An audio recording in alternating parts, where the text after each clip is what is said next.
நம்ம நேற்று வீடியோவில் என்ன சொன்னோம், ப்ராப்ளம் பார்க்க போகிறோம் அப்படின்னு சொன்னோம். ஸோ அந்த ப்ராப்ளம் என்ன அப்படின்னா இதுதான் அந்த ப்ராப்ளம் என்னன்னு பார்க்கலாம். Okay, show that if a n is a monotonic sequence then a1 plus a2 plus up to etc an divided by n is also a monotonic sequence அப்படின்னு ப்ரூவ் பண்ணணும்.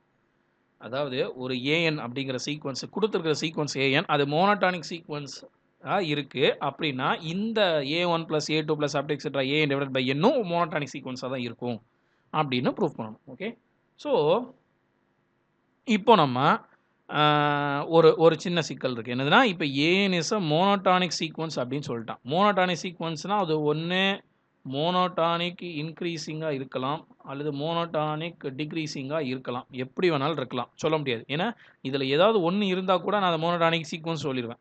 ஸோ நம்ம ஃபஸ்ட்டு என்ன பண்ணணும், இந்த சீக்வன்ஸு மோனோடானிக் இன்க்ரீஸிங் சீக்வன்ஸு அப்படின்னு நினச்சி solve பண்ணணும். அதுக்கப்புறம் ஏஎன்பி இதை மோனோடானிக் டிக்ரீஸிங் சீக்வன்ஸ் அப்படின்னு நினச்சி சால்வ் பண்ணணும். ஸோ சால்வ் பண்ணும்போது எனக்கு ரெண்டுலேயுமே இந்த ரிசல்ட்டு கரெக்டாக வந்துடணும். வந்தால்தான் இந்த ப்ராப்ளம் கரெக்டுன்னு அர்த்தம். ஓகே, சரி, ஓகே. இப்போ அடுத்து பார்த்தீங்கன்னா, இப்போ நான் வந்து சால்வ் பண்ண ஆரம்பிப்போம். இப்போ லெட் ஏஎன்பி தான் மோனோடானிக் இன்க்ரீஸிங் சீக்வன்ஸ் நான் முதல்ல எடுத்துக்கிறேன். அப்படின்னா என்ன அர்த்தம், A1 விட A2 பெருசாக இருக்கலாம், ஈக்குவலாக இருக்கலாம். அதான் அந்த சிம்பிள் போட்டிருக்கு. ஓகேவா, அது மாதிரி A2 விட A3 பெருசாக இருக்கலாம், சிறுசாக இருக்கலாம். A3 விட A4 பெருசாக இருக்கலாம், சிறுசாக இருக்கலாம். அப் டு எக்ஸெட்ரா அப்படி போய்கிட்டே இருக்கும். இப்போ let Bn equal to A1 plus A2 plus up to etcetera AN divided by Nன்னு எடுத்துக்கிறேன். Bn அதாவது எதை மோனோடானிக் சீக்வன்ஸும் சொல்கிறாங்களோ அதை நான் என்னன்னு எடுத்துக்கிறேன், Bn எடுத்துக்கிறேன். ஓகே, எடுத்துக்கிறேன். சரியா, இதுக்கப்புறம் புக்கில் உள்ள ப்ரூஃப் வந்து ரொம்ப சின்னதாக இருக்குது, பெருசாக இருக்கிறதுல சின்னதாக இருக்குது, ரொம்ப எக்ஸ்பிளைன் பண்ணலை. ஸோ அதனால் நான் கொஞ்சம் ப்ரீஃபாக எழுதியிருக்கேன். ஸோ அதை வந்து பார்க்கலாம்.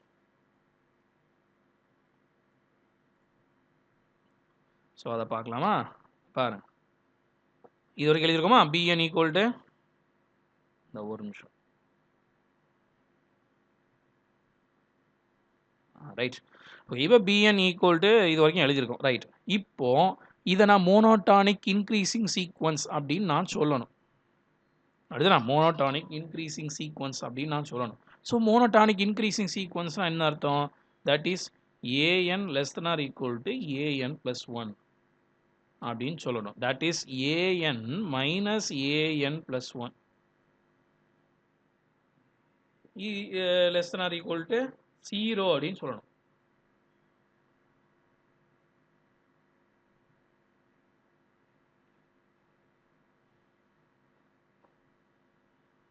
ஒரு நிமிஷம், இதில் வேறு மாதிரி ப்ரூஃப் பண்ணியிருக்காங்க. நான் இதை வந்து மாற்றி எழுதுவோம். ஒரு நிமிஷம், ஒரே ஒரு நிமிஷம்.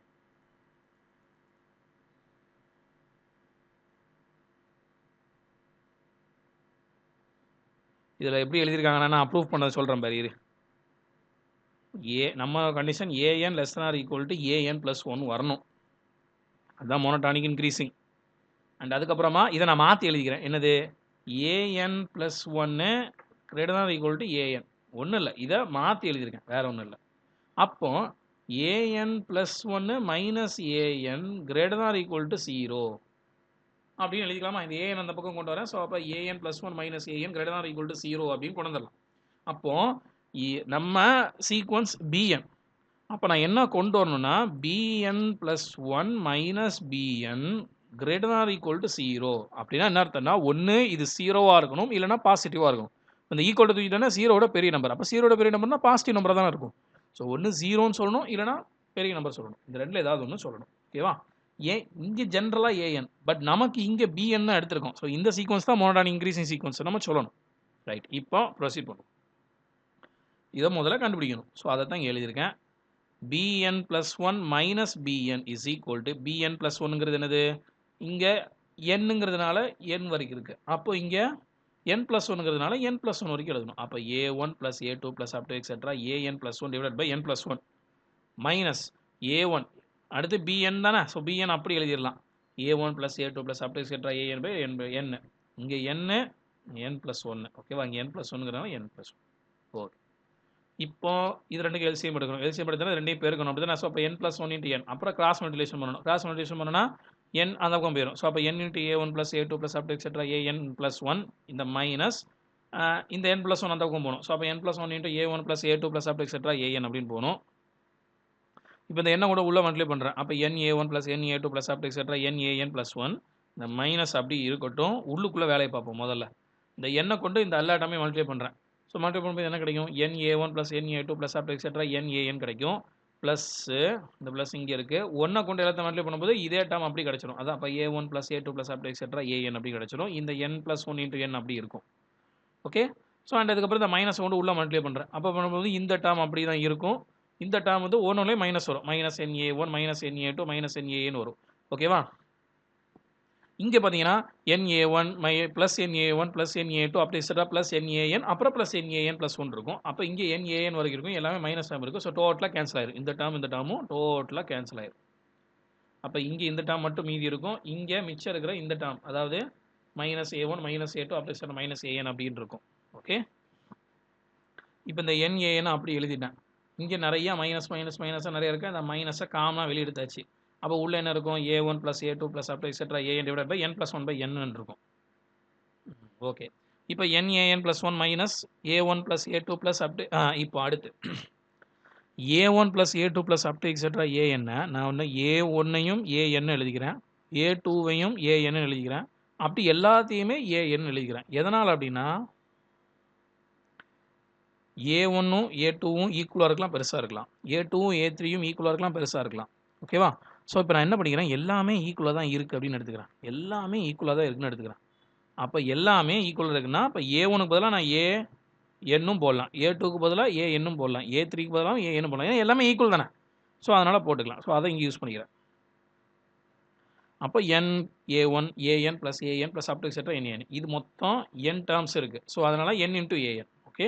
n × an ஆல்ரெடி nan + 1 இருக்குது minus n × an / n + 1 × n. இந்த n காமன் எடுத்து வெளியே தள்ளுறேன். அப்போ n × an + 1 - an / n × n + 1. இப்போ n கேன்சல் ஆகிரும். மிச்சம் இருக்கிறது an + 1 - an / n + 1 அப்படி இருக்குது. அப்போ எனக்கு bn + 1 - bn ஓட வேல்யூ வந்து எனக்கு என்னன்னு வருது? இப்படி வருது. இப்போ since an is monotonic increasing எனக்கு தெரியும். ஓகே. அப்போ an கூட மோனோடானிக் இன்க்ரீஸ்னா an + 1 - an கிரேட்டர் than 0ன்னு வரும். greater than 0 அப்படின்னு வரும். நல்லா யோசித்து பாரு. an மோனோடானிக் இன்க்ரீசிங் சீக்வன்ஸ்னா இந்த கண்டிஷனை சாட்டிஸ்ஃபை பண்ணும். அப்போது இந்த கண்டிஷன் தான் இங்கே இருக்குது. அப்போ இந்த வேல்யூ வந்து greater than 0 அப்படின்னா என்ன அர்த்தம்? ஒன்று இது 0வாக இருக்கும், இல்லைனா பாசிட்டிவ் நம்பராக இருக்கும். ஓகே. இப்போ 0வாக இருந்துச்சு அப்படின்னா டோட்டலாக 0 ஆயிரும்.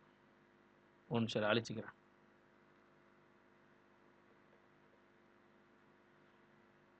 ஓகே. இது இப்போ 0வா இப்போ ஒன்று இது greater than 0வாக இருக்கும். இப்போ உதாரணத்துக்கு 0ன்னு இருந்துச்சுன்னா டோட்டல் டேர்மும் 0 ஆயிரும். அப்படின்னா இதுவும் 0 ஆயிரும். ஒருவேளை greater than 0 இருந்துச்சுன்னா பாசிட்டிவ் நம்பர். அப்போ இந்த டேர்ம் பாசிட்டிவ் ஆயிரும். இது ஆல்ரெடி பாசிட்டிவ் தான். ஏன்னா n + 1ங்கிறது பாசிட்டிவ் தான். n-க்கு பதிலாக 1 போட்டினா 2 போட்டினா 3 போட்டினா 4 போட்டினா எல்லாமே பாசிட்டிவ் தான். அப்போ பாசிட்டிவ் பை பாசிட்டிவ் டோட்டலாக பாசிட்டிவ் ஆயிரும். அப்போ மொத்தத்தில் என்ன சொல்லணும்னா இந்த bn + 1 - bn greater than 0ன்னு வருது. எனக்கு அதான் வரணும். மேலே தான் எழுதியிருப்பேன். இந்த bn + 1 - bn greater than 0ன்னு வந்துச்சுன்னா இந்த bn என்னன்னு சொல்லிடலாம்? மோனோடானிக் இன்க்ரீசிங் சீக்வன்ஸ்னு சொல்லிடலாம். ஸோ நான் என்னோட கருத்துப்படி இது டோட்டலாக இந்த டோட்டல் டேர்மும் greater than 0. ஸோ அதனால் bn + 1 - bn greater than 0 அதான் இங்கே எழுதியிருக்கேன். ஓகே. ஸோ இங்கே அதை தான் எழுதியிருக்கேன் பாருங்க. சின்ஸ் an இஸ் மோனோடானிக் இன்க்ரீசிங்கிறனால an less than = an + 1 இதை நான் மாற்றி எழுதிக்கிறேன். an + 1 greater than an implies அந்த an + 1 - an greater than 0 அதுதான் இங்கே இருக்குது. ஓகே. ஸோ மொத்தத்தில் இந்த டோட்டல் டேர்மும் greater than 0 அதனால் bn + 1 - bn greater than 0. அப்போ இந்த bn + 1 greater than bn வந்துடும். இந்த மைனஸ் அந்த பக்கம் -bn அந்த பக்கம் கொண்டு ப்ளஸ் bn மாறிடும். அப்புறம் இதை மாற்றலைன்னா bn less than bn + 1. So இப்படி வந்துட்டு ஸோ அதனால் இது மோனோடானிக் இன்க்ரீசிங் அப்படின்னு சொல்கிறோம். இந்த தியரம் இதோட முடிஞ்சுதான்னா கிடையாது, முடியலை. நான் என்ன சொல்லியிருந்தேன் ஏற்கனவே? an/b இதை மோனோடானிக் சீக்வன்ஸ் சொல்லியிருக்கான். ஸோ ஃபஸ்ட்டு நான் மோனோடானிக் இன்க்ரீசிங் தான் எடுத்து சால்வ் பண்ணியிருக்கேன். நீங்கள் இப்போ என்ன பண்ணணும்? நான் இப்படி போட்டு முடிச்சாச்சு. The proof is similar if an is monotonic in decreasing. So monotonic டிக்ரீசிங்கும் இதே மாதிரி தான் சால்வ் பண்ணிக்கலாம்னு சொல்லி முடிச்சிட்டேன். ஸோ நீங்கள் சால்வ் பண்ணி வைக்கிறீங்க. ஓகே. சால்வ் பண்ணி என்ன டவுட்னாலும் என்கிட்ட கேட்டுக்கோ. சரியா? ஸோ இவ்வளோ தான் விஷயம். ஸோ நாளைக்கு அடுத்த டாபிக் கன்வர்ஜென்ஸ் சீக்வன்ஸ் சொல்லி அடுத்த டாபிக். ஓகே, நான் எல்லாத்தையுமே நோட் பண்ணி வச்சுருப்பேன். நீ செஞ்சுட்டியா செய்யலையா எல்லாம் பார்த்து தான் நான் அசைன்மெண்ட் மார்க் போடுவேன். ஓகே, சரி, அடுத்த கிளாஸில் அடுத்த டாபிக் பார்க்கலாம். தேங்க்யூ.